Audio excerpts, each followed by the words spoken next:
Buscando aprofundar as reflexões sobre a autenticidade no patrimônio cultural, o museu, a Secretaria do Patrimônio Histórico da URGS e instituições parceiras trouxeram o arquiteto e filósofo islandês Jukka Jokilaito para uma palestra sobre o tema. Hoje nós estamos recebendo aqui na Santa Casa o professor Dr. Jukka Jokilaito. Ele vem de Roma, ele tem uma trajetória muito importante na preservação de patrimônio cultural. Ele já foi presidente do ICRON, ele é membro do ICOMOS, membro da Unesco e ele vem aqui nos falar sobre a autenticidade, o conceito de autenticidade no patrimônio cultural. I think that the question of authenticity is particularly to be interpreted as something being credible or truthful. So it depends on what your heritage is, depends on how you define your heritage. And of course, heritage can be the physical heritage, the material heritage, but it can also be the intangible heritage, the immaterial heritage.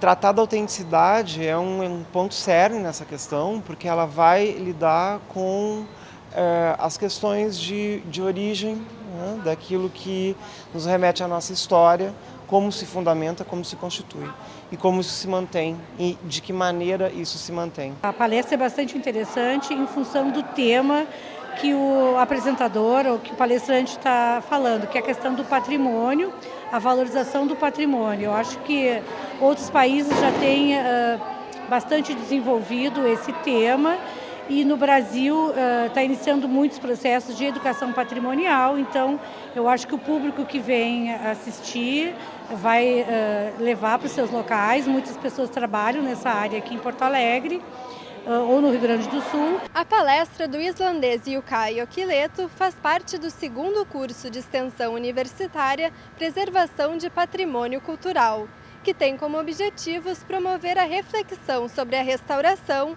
e conscientizar o público em geral sobre o tema. Esse curso ele é fantástico, né? Ele vem desde o ano passado discutindo do ponto de vista teórico questões bem importantes da área da conservação e da preservação.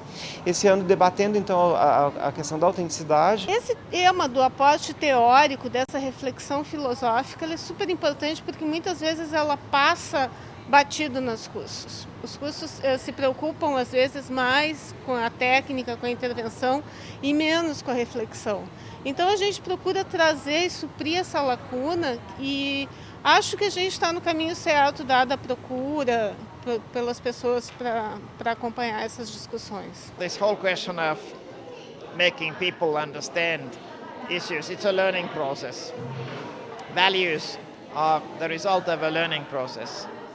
So I think that if the people are informed about issues related to the true aspects of historic buildings, true aspects of historic town, they can start appreciating it. It can be associated with a value. Para mais informações sobre o curso, acesse o site www.prorest.urgs.br.